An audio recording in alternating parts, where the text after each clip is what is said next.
नमस्कार। आज हम शिव पूजन सहाय की एक बहुत ही प्यारी, दिल को छू लेने वाली कहानी माता का आंचल की दुनिया में चलेंगे। ये कहानी एक बच्चे की नज़रों से हमें दिखाती है कि माता पिता का प्यार जताने के तरीके भले ही अलग हों, लेकिन दोनों मिलकर हमारी जिंदगी को कैसे पूरा करते हैं। तो कहानी की शुरुआत होती है इस बड़ी ही चुलबुली कहावत से। ये एक लाइन यूं समझिए बचपन की उस पूरी बेफिक्र दुनिया की तस्वीर खींच देती है, जिसमें सिर्फ एनर्जी है, खेल कूद है और दोस्ती है। मतलब साफ है, जहां बच्चे इकट्ठे हो गए वहां तो भाई रौनक और हल्ला गुल्ला होना ही होना है। कहानी का जो हीरो है वो एक छोटा सा लड़का है। उसकी दुनिया अपने पिता, जिन्हें वो बड़े प्यार से बाबूजी बुलाता है, उन्हीं से शुरू होती है और उन्हीं पर खत्म। उन दोनों का जो रिश्ता है ना, वो दोस्ती और गहरे लगाव का एक बहुत ही खूबसूरत संगम है। उसके पिता उसे प्यार से भोलानाथ कहकर बुलाते हैं, जो उसकी मासूमियत को एकदम सही दिखाता है। और उनका रिश्ता इतना गहरा है कि बच्चे की सुबह आंख खुलते ही उसका पूरा का पूरा दिन अपने पिता के साथ ही शुरू हो जाता है। उनका हर दिन मानो प्यार भरी छोटी छोटी रस्मों से बुना हुआ था। सुबह पूजा में माथे पर तिलक लगाने से लेकर बेटे को कंधे पर बिठाकर गंगा किनारे मछलियों को दाना खिलाने तक, और तो और कुश्ती में भी वो जानबूझकर हार जाते थे, बस इसलिए कि बेटे का मन खुश हो जाए। मतलब पिता सिर्फ पिता नहीं, उसके सबसे पक्के वाले दोस्त थे। और यहीं पर हमें माता पिता के प्यार का वो खूबसूरत फर्क दिखाई देता है। अगर पिता उसके खेल के साथी हैं, तो माँ उसकी सेहत की पहरेदार हैं। वो जिद करके चिड़िया तोते के प्यारे प्यारे नाम ले लेकर उसे खिलाती हैं, बस इस फिक्र में कि उनका बच्चा कहीं भूखा ना रह जाए। एक का प्यार दोस्ती है तो दूसरे का प्यार है पोषण। अच्छा, घर से बाहर भोलानाथ की दुनिया और भी ज्यादा रंगीन हो जाती है जब वो अपने दोस्तों की टोली में शामिल होता है। और उनके खेल, अरे वाह, वो तो कल्पना की एक ऐसी उड़ान है जिसकी कोई सीमा ही नहीं है। देखिए, उन्हें किसी महंगे खिलौने की जरूरत ही नहीं थी। उनकी कल्पना ही उनका सबसे बड़ा खिलौना थी।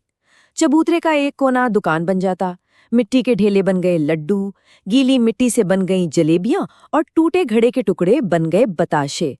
कमाल तो ये था कि उसके पिता भी इस खेल में शामिल होते और उनसे मिठाई खरीद कर ले जाते थे। और उनकी क्रिएटिविटी यहीं नहीं रुकती थी। धूल की मेड़ से दीवारें बना दी, तिनकों से छत डाल दी और माचिस की डिब्बियों के दरवाजे लगाकर खरौंदा तैयार। कभी बारात निकालते तो कभी खेती बाड़ी का नाटक करते। सब कुछ आसपास की चीजों से ही, लेकिन उनकी दुनिया एकदम असली लगती थी। लेकिन बचपन की ये मासूम और मजेदार दुनिया हमेशा एक जैसी कहाँ रहती है। बहुत जल्द बाहरी दुनिया की जो हकीकत है वो इन खेलों में दखल देने लगती है। यहाँ से कहानी का मिजाज थोड़ा सा बदलता है।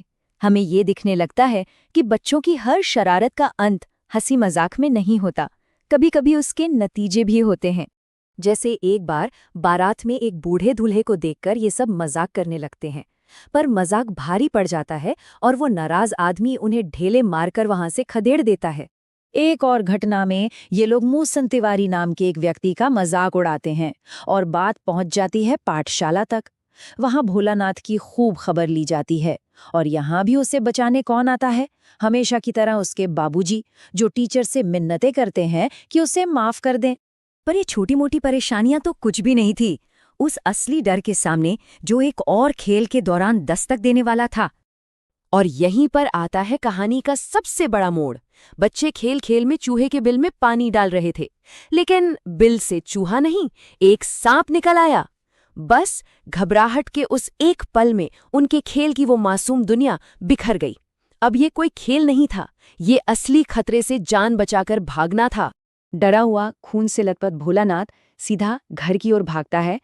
और आगे जो होता है ना, वही इस पूरी कहानी का, इसके नाम का सार है।